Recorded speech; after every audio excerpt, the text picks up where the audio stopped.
무건수행이라는 말이 있습니다. 무건수행. 벽면수행이라는 말도 있습니다. 이 무건수행이라든지 벽면수행이라는 말은 불교 같은 그런 종교에서 많이 사용하는 용어입니다. 스님이 말을 하지 않는 수행이죠. 스님이 벽만 바라보는 수행이죠.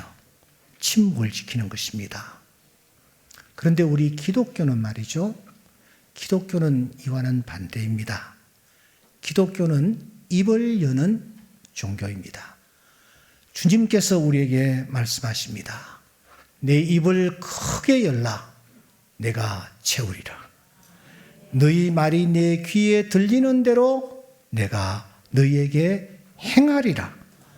너는 내게 부르짖으라 내가 응답하겠고 내가 알지 못하는 그곳 비밀한 일을 내게 보이리라. 오늘 또 우리에게 이렇게 말씀하시면서 우리의 입을 크게 열라고 말씀하십니다. 내 귀에 너희 말이 들리게 하라고 말씀합니다. 더 나아가 부르짖으라고 말씀합니다. 이번 이 기회에 우리 입이 열리는 놀라운 은혜가 있기를 소원합니다. 하나님의 귀에 우리의 소원이 들려지는 그런 귀한 기회가 될 수 있기를 소원합니다. 어떻게 하면은 하나님께서 우리의 기도를 들으시며 우리의 말을 하나님이 들으실 수 있을까? 여러분, 네 종류가 있습니다. 네 단계라고 해도 과언이 아닙니다. 첫째는 시인하는 것입니다. 내가 만일 내 입으로 주를 시인하며 또 하나님께서 그를 죽은 자 가운데서 살리신 것을 내 마음에 믿으면 구원을 받으리라. 사람이 마음으로 믿어 의에 이르고 입으로 시인하여 구원에 이르느니라. 우리는 시인할 수 있어야 합니다. 주님이 나의 구원자이심을 시인하는 것입니다. 두 번째로는 고백이 있습니다. 시몬 베드로가 말했습니다. 주는 그리스도시요 살아계신 하나님의 아들이시니이다 고백했습니다. 이 고백을 받으신 주님께서 뛸 듯이 기뻐하셨습니다. 바요나 시몬아 내가 복이 있도다 이를 내게 알게 한 이는 내 혈육이 아니요 하늘에 계신 내 아버지라. 내가 너의 고백 위에 내 교회를 세우리니 음부의 권세가 흔들지 못하리라 하시면서 예수님께서 그 고백을 얼마나 기쁘게 받으셨는지 모릅니다. 우리들도 주님을 향하여 베드로처럼 고백할 수 있어야 합니다. 주님께서는 이 고백을 기쁘게 받으시고 우리에게 은혜 베풀어 주실 줄 믿습니다. 이보다 더 한 단계 높은 것이 있습니다. 그것은 바로 선포하는 것입니다. 내가 진실로 너희에게 이르노니 누구든지 이 산들어 들려 바다에 던져지라 하며 그 말하는 것이 선포하는 것이 이루어질 줄 믿고 의심치 아니하면 그대로 되리라. 선포할 수 있어야 합니다. 선포하기를 주님은 원하시는 것입니다. 이보다 더 높은 단계가 있으니 그것은 명령입니다. 예수님께서 명령하십니다. 잠잠하고 그 사람에게서 나오라. 귀신 들린 자를 향하여 외쳤을 때에 그 아이를 힘들게 했던 귀신이 예수님의 명령 앞에서 그 아이에게 나왔습니다. 예수님께서 말씀하십니다. 나사로야 나오라. 예수님께서 명령했을 때에 죽은 지 나흘이나 되어 냄새를 풍기던 나사로도 다시 살아나는 역사가 일어났습니다. 하나님께서 금년도에 우리에게 놀라운 표를 주셨습니다. 그것은 바로 큰 산아 내가 무엇이냐 내가 스룹바벨 앞에서 평지가 되리라 명령입니다. 이 네 가지가 어느 것이 더 중요하다라고 할 수는 없지만 중요한 것은 우리의 입이 열려야 하는 것입니다. 시인하기 위해서도 입이 열려야 합니다. 고백하기 위해서도 입이 열려야 합니다. 선포하기 위해서도 입이 열려야 합니다. 더 나아가 명령하기 위해서 우리의 입이 열려야 합니다. 사랑하는 여러분, 이번 기회에 우리의 입이 열리는 역사가 일어날 수 있기를 바랍니다. 주님을 향하여 입을 열고 시인할 수 있기를 바랍니다. 사랑하는 여러분, 주님을 향하여 주님은 그리스도시라고 고백할 수 있기를 바랍니다. 우리의 문제를 향하여 선포할 수 있기를 바랍니다. 더 나아가 우리 앞에 큰 산이 가로놓여 있다 할지라도 그 산을 향하여 명령하는 담대한 믿음의 소유자가 될 수 있기를 바랍니다. 마태복음 17장을 우리가 열었는데 이 17장은 여세후예라는 말로 시작을 하고 있죠. 이 말은 16장과 16장이 깊은 관련이 있다 하는 것을 우리에게 시사합니다.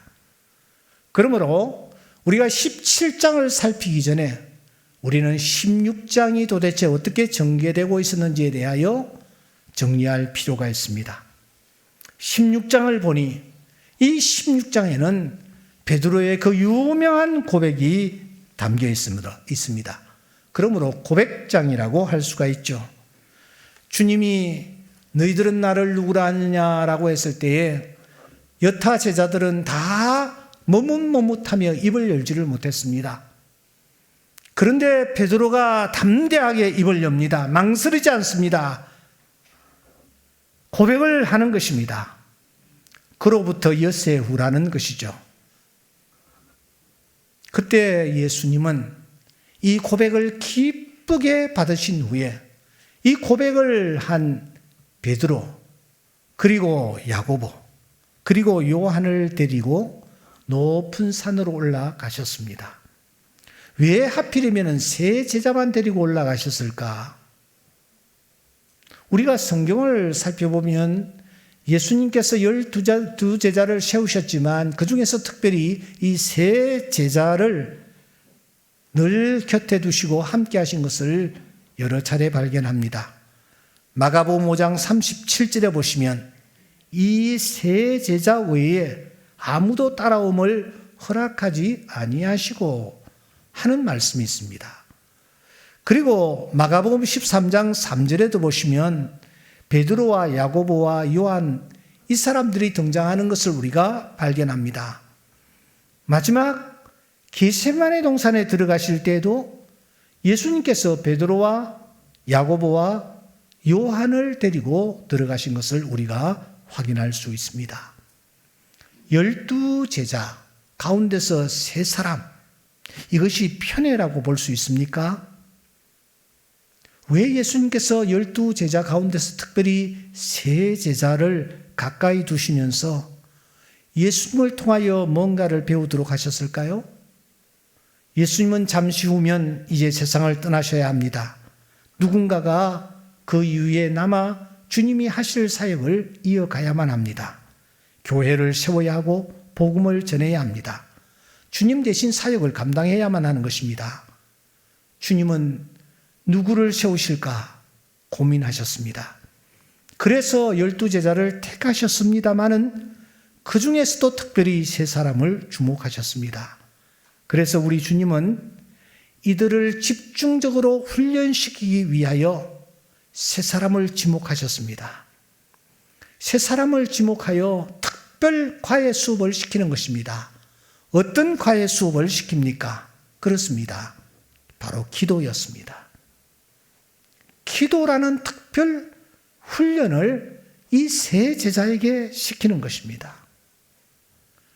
주님은 이들이 기도를 쉴 때에, 잠잘 때에 잠자는 자들을 깨우시면서까지 기도를 훈련시키고 있는 것을 우리가 확인할 수 있습니다. 예수님께서 힘쓰고 애쓰고 더욱 간절히 기도하시다가 땀이 땅에 떨어진 빗방울같이 되는 상황 속에서도 주님은 다시 기도의 자리에서 일어나셔서 40절 제자들에게 오십니다. 그리고 제자들이 자는 것을 보시고 그들을 흔들어 깨워 기도하도록 하셨습니다. 너희가 나와 함께 1시 동안도 깨어 있을 수 없더냐. 오늘 우리가 펼친 이 본문도 그 연장선상입니다.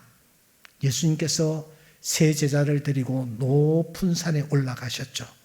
이름하여 변화산입니다. 그곳에서 놀라운 하늘의 경험, 영적 경험을 하게 하십니다. 그런데 산 아래에 해프닝이 하나 일어났습니다. 물에도 넘어지고 불에도 자빠지는 아이의 부모가 자기 아이를 데리고 제자들에게 찾아온 것입니다. 예수님이 세 제자를 다 데리고 산 위에 올라가셨을 때에 나머지 제자들은 도대체 뭘 하며 시간을 보내고 있었을까요? 우리가 제자들이 어떻게 시간을 보냈는지에 대하여 정확하게 우리가 기술할 수는 없지만 앞뒤 전후 문맥을 살펴보면은 이 제자들이 예수님이 산에 올라가시고 난 뒤에 도대체 뭘 하고 있었는지를 짐작하는 것은 그렇게 어렵지를 않습니다. 분명한 것 하나는 이들이 예수님이 올라가시고 난 뒤에 기도하지 아니했다라는 것입니다. 적당하게 눈가림으로 시간만 보내고 있었습니다. 아니, 이들은 그곳에 모여서 그냥 이런저런 잡담을 주고 받았는지도 모르겠습니다. 그런데 눈앞에 사건이 하나 탁 터지지 않습니까? 불에도 넘어지고 문에도 자빠지는 아이의 부모님이 아이를 데리고 제자들에게 온 것입니다. 그때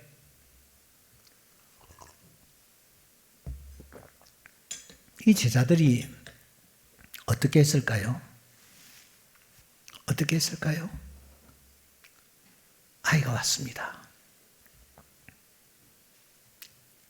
흉내를 아마 냈을 것입니다. 그런데 웬걸 고쳐지지 않는 것입니다. 고칠 수 없었던 것입니다. 땀을 뻘뻘 흘리며 어찌할 바를 몰라 하고 있을 바로 그때에 주님은 여기가 좋사오니 초막셋을 짓고 우리가 여기 거하도록 합시다 라는 제자들의 요청을 물리치신 채 내려가자 하시면서 제자들을 이끌고 산 아래로 내려오셨습니다. 주님의 귀에 지금 어찌할 줄 모르는 제자들의 모습 보였습니다.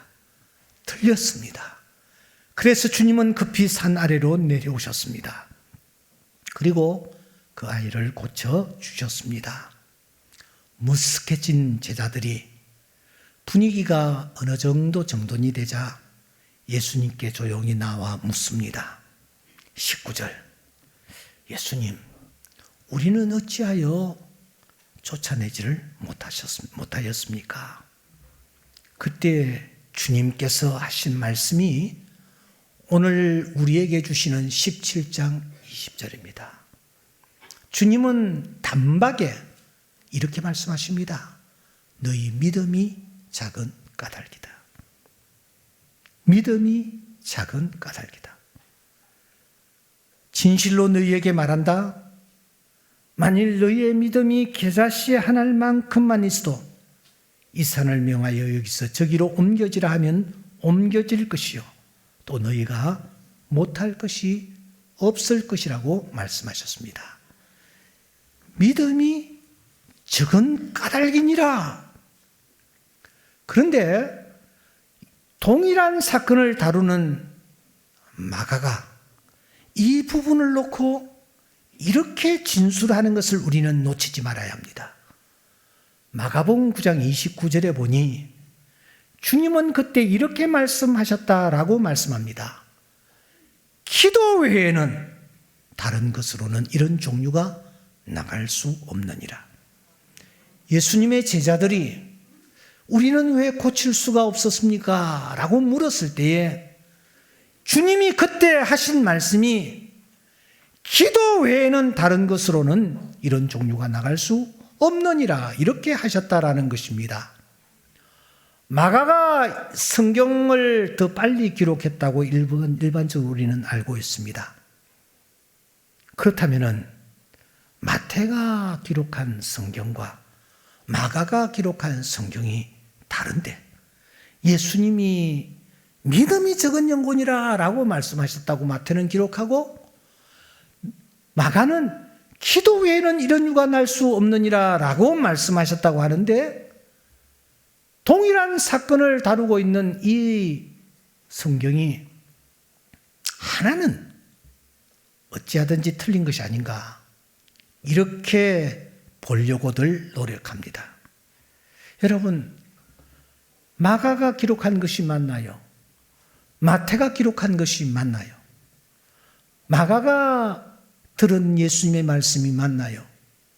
아니면은 마태가 들은 주님의 말씀이 옳은 말씀인가요? 우리는 이런 부분을 놓고 갈등할 필요도 없습니다. 고민할 필요도 없습니다. 주님은 그때 기도와 믿음을 함께 강조하셨다라고 보기 때문입니다. 우리가 왜 고칠 수가 없었습니까? 했을 때 주님은 이 말씀, 저 말씀을 그때 다 하셨습니다. 너희들 믿음이 적은 영고야. 기도 외에는 이런 유가 날 수가 없어. 라고 주님께서 말씀하셨다라는 것입니다.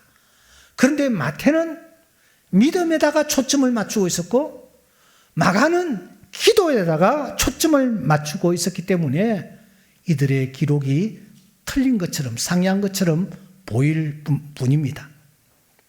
주님이 하신 말씀 가운데서 더 마음에 와 닿는 내용을, 또 단어를 취한 것뿐입니다. 하지만 이 마태와 마가의 기록 속에서 우리가 붙잡아야 할 중요한 진리가 있습니다. 그것은 사랑하는 여러분, 따라해 봅시다. 믿음이 작으면 기도가 적은 것이다. 한 번 더요. 믿음이 작으면 기도가 작다. 아멘입니까? 주님이 지금 이 성경 말씀을 통해서 우리에게 이렇게 말씀하십니다. 믿음이 작은 자는 뭐가 작다고요? 기도가 작다라는 것입니다. 기도가 작으면 역사를 맛보지 못한다라는 것을 우리에게 알려줍니다. 반대로 기도가 계속 늘어나면 믿음이 점점 커진다. 믿음이 점점 커지면 역사가 나타난다. 한 번 더요. 믿음이 적으면 기도가 적다. 기도가 적으면 역사를 맛보지 못한다. 아멘입니까? 그런데 우리가 기도하면 믿음이 점점 커지는 줄 믿습니다. 믿음이 점점 커지면 놀라운 역사가 우리 삶의 현장에 나타나는 줄 믿습니다. 이 사실을 우리에게 알려주시기 위해서 마태는 여기에다가 포커스를 맞추고 마가는 이 지역에다가 포커스를 맞추는 것입니다. 그러므로 우리는 이 사건을 대하면서 이렇게 확인해야 합니다. 아하, 우리 주님께서 그래서 기도에 힘쓰셨구나. 그 결과 놀라운 역사를 일으키셨구나. 그 주님이 우리에게 어떤 권세를 주셨습니까? 놀라운 권세를 주셨습니다. 다 같이 한번 따라 읽겠습니다. 진실로 너희에게 이르노니 무엇이든지 땅에서 매면 하늘에서도 매일 것이요 무엇이든지 땅에서 풀면 하늘에서도 풀리리라. 아멘. 주님은 이어서 우리에게 말씀하십니다. 다시 너희들에게 말한다. 너희 중에 두 사람이 땅에서 합심하여 무엇이든지 구하면 하늘에 계신 내 아버지께서 그들을 위하여 이루게 하시리라. 기도하면 무엇이든지 매입니다. 기도하면 무엇이든지 풀립니다. 더 나아가 두 사람이 합심하여 간구하면 하늘에 계신 하나님께서 이루어 주십니다. 큰 큰 산이 평지가 되는 놀라운 역사가 나타납니다. 그야말로 이 산들을 옮기어 저기로 옮겨지라 명하면 옮겨지는 역사를 우리가 맛보게 될 줄 믿습니다. 그런데 주님은 산을 자주자주 언급하고 계십니다. 마가복음 11장 23절에 보시면 주님께서 이번에는 다른 사건을 가지고 이렇게 말씀하십니다. 내가 진실로 너희에게 말한다. 누구든지 이 산들어 들여 바다에 던져지라 하며 그 말하는 것이 이루어질 줄 믿고 마음에 의심하지 아니하면 그대로 되리라.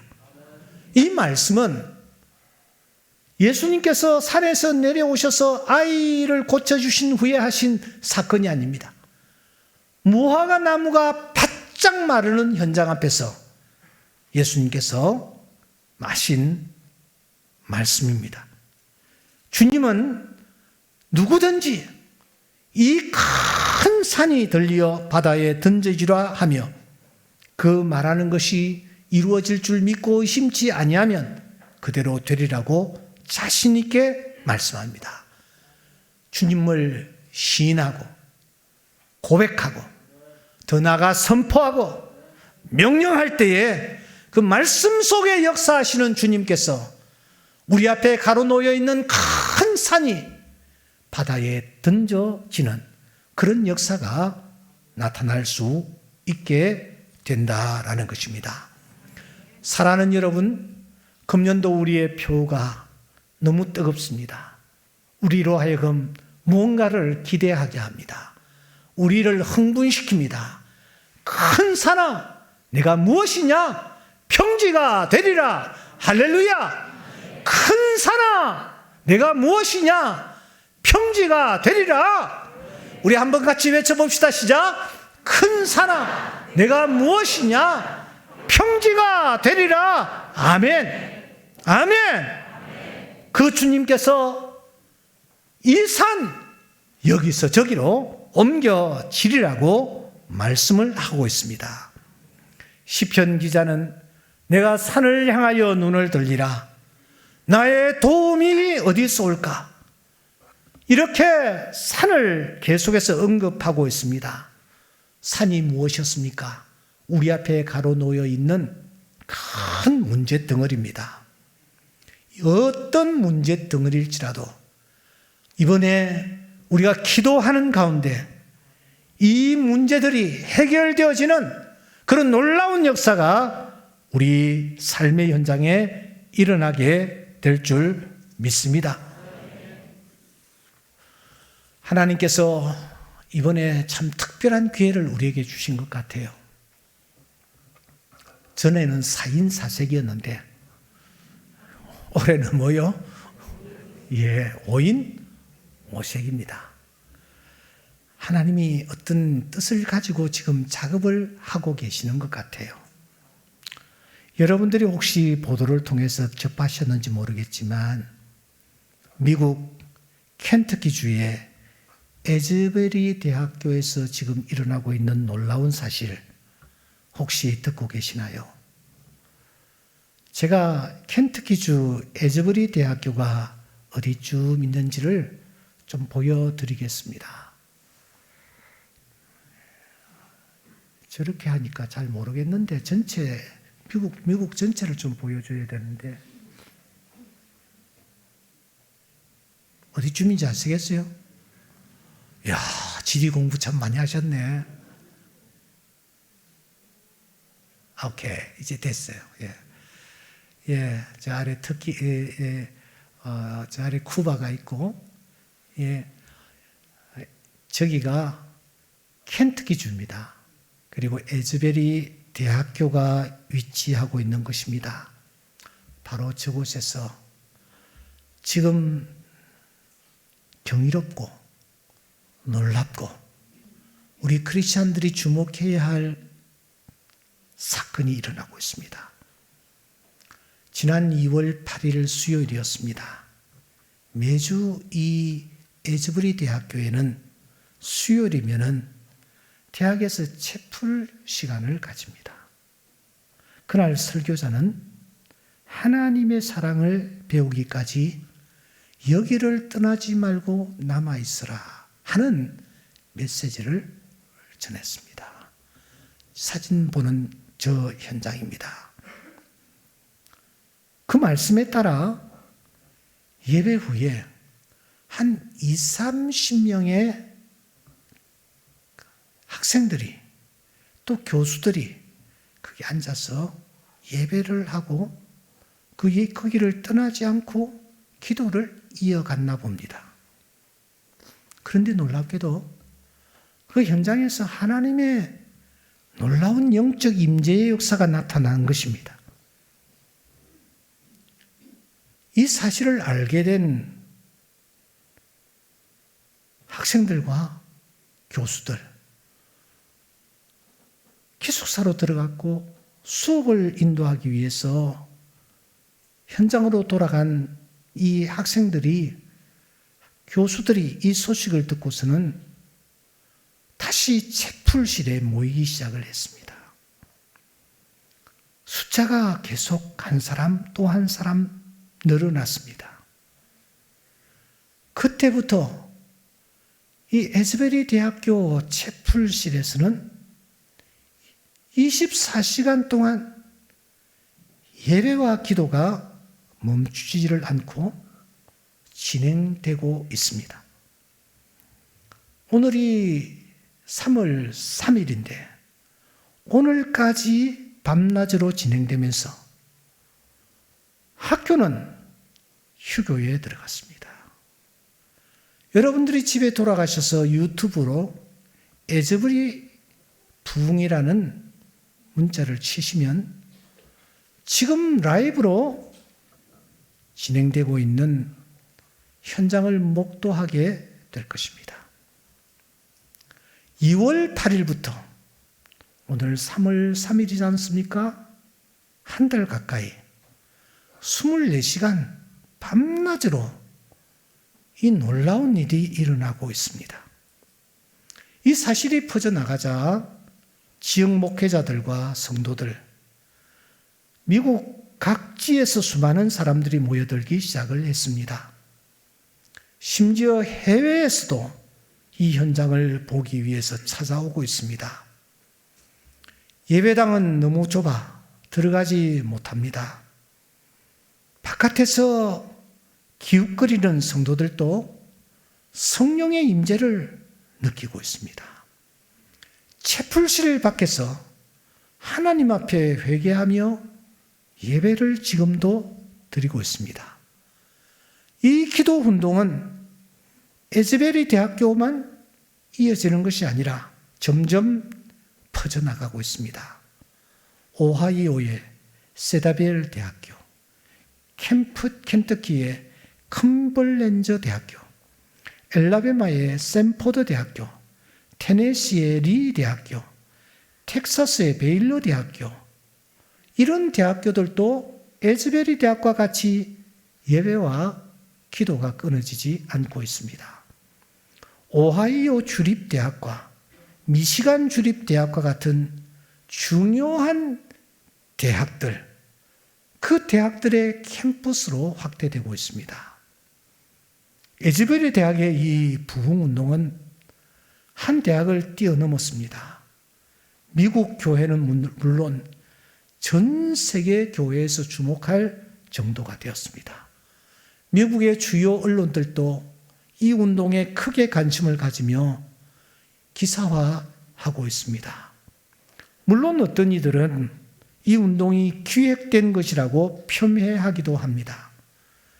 기획해서 가능한 것이라면 엄청난 재정적, 인적 차원을 가진 미국 교회에서 이전에는 왜 하지 못했던가? 라는 이 질문에 답을 못하고 있는 것입니다. 성령 하나님을 종처럼 부릴 수 있는 사람은 이 세상에 아무도 없기 때문입니다. 사람들이 전국에서 몰려들고 몇 시간 예배 드리고 일상으로 돌아갔어야 할 예배가 지금 몇 주째 밤낮으로 이어지는 것, 이것을 인위적이라고 평가절하할 수는 없는 것입니다. 이 집회는 성령의 역사가 없으면 사실 하루도 이어가기가 힘듭니다. 주일날 목사가 설교할 때에 30분이 지나가면은 엉덩이들을 움직입니다. 1시간 10분이 지나가면은 시계를 쳐다보는 자가 부지수입니다.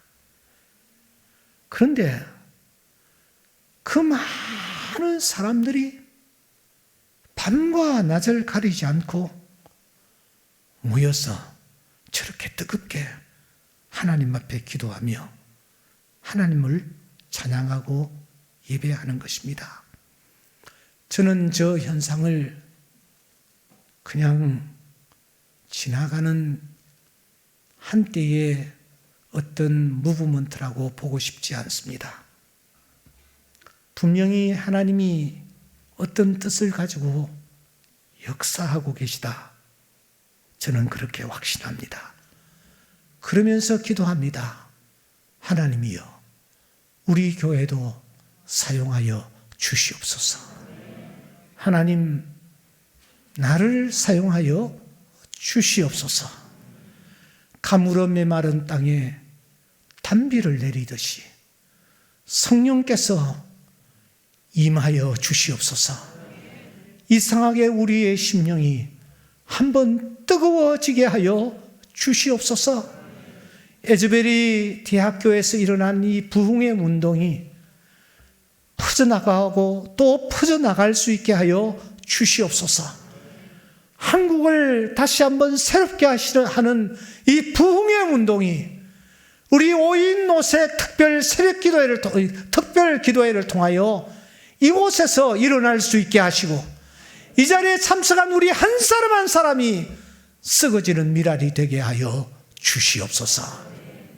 밤낮으로 주님 앞에 부르짖는 저분들의 저 놀라운 모습이 오늘 우리들에게도 전념되고 감염이 되어서 우리 한 사람 한 사람이 이상하게 하나님 앞에서 새로워지는 놀라운 역사가 일어나게 하여 주시옵소서. 기도하고 있습니다. 사랑하는 성도 여러분, 나는 누구입니까? 나는 누구입니까? 나는 스룹바벨입니다. 나는 어디에 있습니까? 나는 큰 산 앞에 서 있습니다. 힘으로도 되지 않습니다. 능으로도 되지 않습니다. 오직 주의 신으로 가능한 줄 믿습니다. 우리가 이번에 이렇게 함께 마음과 뜻을 모으고 있습니다. 영상으로 참여하는 분들도 많이 계시리라고 생각하는데 우리가 다음 금요일 날에는 정말 우리 모두가 함께 뜨겁게 이 자리에 나와 기도하는 가운데 한국의 에즈베리가 되게 하여 주시옵소서. 이런 마음으로 우리가 기도할 때에 내 힘으로 할 수 없는 일을 성령께서 하게 하시는 줄 믿습니다. 그래서 우리 교회를 하나님께서 촛대로 사용하시고 주춧돌로 사용하시고 하나님께서 불쏘시개로 사용하셔서 하나님의 놀라우신 성령의 역사, 마지막 남종과 여종에게 물부터 부어주시마 약속하셨던 성령의 역사가 오늘 이 교회를 통하여 이 예배에 참석한 우리 한 사람 한 사람을 통하여 시작되어지는 그런 큰 역사가 일어날 수 있기를 주의 이름으로 축원합니다. 우리 다 같이 찬양을 하나님 앞에 올리도록 하겠습니다.